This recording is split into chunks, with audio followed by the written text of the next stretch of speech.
আচ্ছা, একটা জিনিস খেয়াল করেছেন? পশ্চিমা মিডিয়া এই যে বিবিসি, সিএনএন বা নিউ ইয়র্ক টাইমস এদের একটা অদ্ভুত স্বভাব আছে। দুনিয়ার কোনো নেতা যদি এদের কথা না উঠে বসে, অমনি তারা সেই নেতার গায়ে একটা সিল মেরে দেয়। কি সিল? স্বৈরাচার বা ডিক্টেটর। ঠিক এই জিনিসটাই গত কয়েক বছর ধরে করা হচ্ছে তুরস্কের প্রেসিডেন্ট রিসেপ তাইপ এরদোয়ানের সাথে।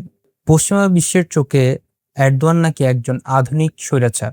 কিন্তু আজ আপনাদের কাছে আমার একটা সহজ প্রশ্ন আছে, যে মানুষটা গত ২০ বছর ধরে প্রতিটা নির্বাচনে জনগণের সরাসরি ভোটে জিতে ক্ষমতায় আসছেন, তাকে স্বৈরাচার বলাটা কতটুকু যুক্তিগত? নাকি এর পেছনে পশ্চিমাদের অন্য কোনো বড় গেম কাজ করছে? আজ একদম সহজ ভাষায় সামনাসামনি বসে এই রহস্যটার পর্দা ফাঁস করব। তবে এরদোয়ানকে বুঝতে হলে আমাদের আজকের গল্পটা শুরু করতে হবে আজ থেকে ঠিক ১১৮ বছর আগে, ১৯০৮ সাল থেকে। ইতিহাসটা জানা থাকলে আজকের হিসাবটা মেলাতে আপনার একদম পানিবাত মনে হবে। তার আগে অনুরোধ করব, যদি এখনো আপনারা আমার চ্যানেলটি সাবস্ক্রাইব করে না থাকেন তাহলে চ্যানেলটি সাবস্ক্রাইব করে বেল আইকনটি বাজিয়ে দিন, এবং ভিডিওটি ভালো লেগে থাকলে লাইক, কমেন্ট, শেয়ার করতে ভুলবেন না। তাহলে চলুন শুরু করা যাক। তাহলে চলুন একটা অতীতে ফিরে যাই। সালটা ১৯০৮। ৬০০ বছর ধরে পৃথিবী কাঁপানো অটোমান সাম্রাজ্য বা ওসমানীয় খিলাফত তখন ভেতরে বাইরের চক্রান্তে দুর্বল। সিংহাসনে আছেন সুলতান দ্বিতীয় আব্দুল হামিদ। তিনি ছিলেন অত্যন্ত চতুর এবং পশ্চিমা সাম্রাজ্যবাদের ঘোর বিরোধী। পশ্চিমা শক্তিগুলো দেখল, আব্দুল হামিদ যতদিন সিংহাসনে আছেন ততদিন মুসলিম বিশ্বকে টুকরো টুকরো করা যাবে না। তখন তারা মগজ ধোলাই করল তুরস্কের একদল তরুণ সামরিক কর্মকর্তার। ইতিহাস যাদের বলা হয় ইয়াং তুর্কস। ১৯০৮ সালে এক সামরিক অভ্যুত্থানের মাধ্যমে সুলতান আব্দুল হামিদের ক্ষমতা কেড়ে নেওয়া হয়। এরপর কি হলো জানেন? পশ্চিমা শক্তিগুলো আর ইয়াং তুর্করা মিলে সিংহাসনে বসালো একদম পুতুল সুলতান, নামমাত্র সুলতান যার কোনো ক্ষমতা নেই। দেশ চালাতে লাগলো পশ্চিমাদের প্রেসক্রিপশনে। ফলাফল কি হলো? এর ঠিক কয়েক বছরের মধ্যে প্রথম বিশ্বযুদ্ধে জড়িয়ে পুরো অটোমান সাম্রাজ্য তাসের ঘরের মতো ভেঙে পড়ল। মুসলিম বিশ্বের ছাতাটা কেড়ে নেওয়া হলো।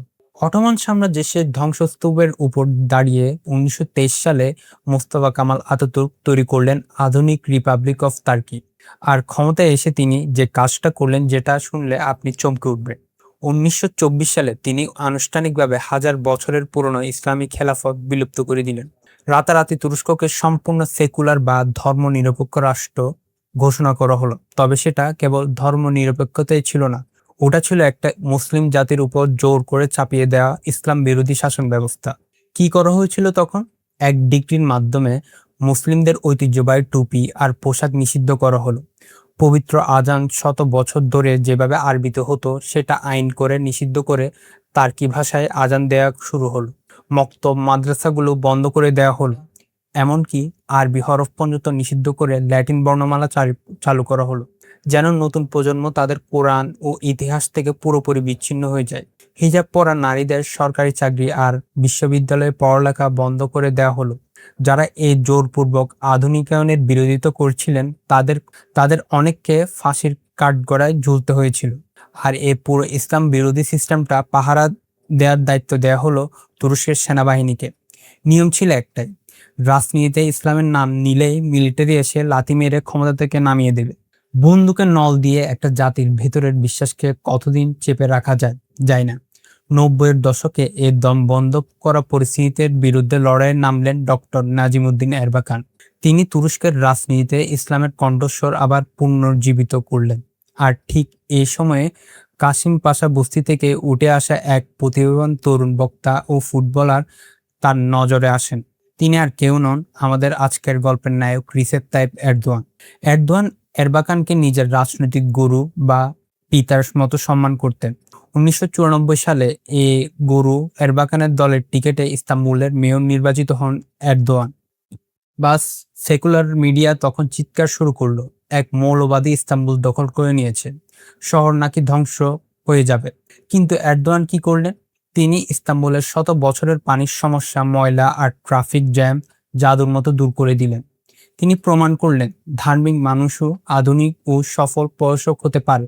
ইস্তাম্বুলের ধর্মনিরপেক্ষ মানুষও এরদোয়ানের প্রেমে পড়ে গেল। কিন্তু ১৯০৮ সাল থেকে যে সেকুলার এলিটরা দেশটা চালাচ্ছিল তারা এখনো ইসলামপন্থীদের উত্থান মেনে নিতে পারেনি। 1997 সালে সেনাবাহিনী আবার ক্রু করে প্রধানমন্ত্রী এরবাকানকে ক্ষমতা থেকে সরিয়ে দেয়। এর কিছুদিন পর এক জনসভায় এরদোয়ান একটা বিখ্যাত কবিতা আবৃত্তি করলেন। মসজিদ আমাদের ব্যারাক, গম্বুজ আমাদের হেলমেট, মিনার আমাদের ব্যায়নেট। ব্যাস, এ এক কবিতার অপরাধে সেকুলার আদালত তাকে মেয়রের পদ থেকে সরিয়ে 4 মাসের জেল দিয়ে দেয়। 1999 সালে যখন এরদোয়ান জেলে যাচ্ছিলেন, হাজার হাজার মানুষ রাস্তায় কাঁদছিল। জেলে বসে এরদোয়ান তার জীবনের সবচেয়ে বড় স্ট্র্যাটেজি সাজান। তিনি বুঝলেন, গুরু এরবাকানের মতো সরাসরি কট্টরপন্থা দেখলে সেনাবাহিনী বারবার ধ্বংস করে দিবে। 2001 সালে জেল থেকে বের হয়ে তিনি গঠন করলেন একিপি পার্টি। তিনি নিজেকে ইসলামপন্থী না বলে কনজারভেটিভ ডেমোক্রেট পরিচয় দিলেন। তিনি এমন এক নিখুঁত ব্যালেন্স তৈরি করলেন যেখানে একদিকে থাকবে মুসলিমদের ধর্মীয় স্বাধীনতা আর অন্যদিকে থাকবে আধুনিক অর্থনীতি। 2002 সালের নির্বাচনে এই নতুন স্ট্র্যাটেজির উপর ভর করে ল্যান্ডস্লাইড জয় পায় একে পার্টি। এরদোয়ান হন তুরস্কের প্রধানমন্ত্রী। এখন আসল প্রশ্নে আসি, পশ্চিমা মিডিয়া তাকে হঠাৎ স্বৈরাচার বলতে শুরু করলেন কেন? কারণ এরদোয়ান ক্ষমতায় এসে হিজাবের উপর থেকে নিষেধাজ্ঞা তুলে নিলেন, আজান আবার আরবিতে ফিরিয়ে আনলেন, আর সবচেয়ে বড় কথা, খুব চতুরতার সাথে এই 100 বছরের পুরনো ক্রুবাস সেনাবাহিনী ডানা কেটে দিলেন। তুরস্ককে পশ্চিমাদের ঋণের জাল থেকে মুক্ত করে নিজেদের তৈরি ড্রোন দিয়ে বিশ্বমঞ্চে কিং মেকার বানিয়ে দিলেন। পশ্চিমাদের ডাবল স্ট্যান্ডার্ড দেখুন, মধ্যপ্রাচ্যের দিকে তাকান, সৌদি আরব আর আরব আমিরাত কিন্তু কোনো ভোট হয় না, কোনো গণতন্ত্র নেই, রাজতন্ত্র চলে। পশ্চিমা দেশগুলো কি কখনো তাদের স্বৈরাচার বলে? কখনো কি তাদের দেশে গণতন্ত্র আনার জন্য স্যাংশন দেয়? না, দেয় না। কারণ তারা পশ্চিমাদের কথা মতো চলে। সমস্যা এরদোয়ানকে নিয়ে, কারণ তিনি পশ্চিমাদের ইয়েস স্যার বলে না। 2016 সালের 15 জুলাইয়ের কথা মনে আছে, যখন মিলিটারি একটা অংশ এরদোয়ানকে হত্যা করতে রাস্তায় ট্যাঙ্ক নামিয়েছিল? পশ্চিমা মিডিয়া কিন্তু তখন চুপ ছিল। তারা ভেবেছিল এরদোয়ানের গল্প শেষ। কিন্তু স্বৈরাচারের জন্য কি দেশের লাখ লাখ মানুষ খালি হাতে ট্যাঙ্কের সামনে দাঁড়িয়ে যায়?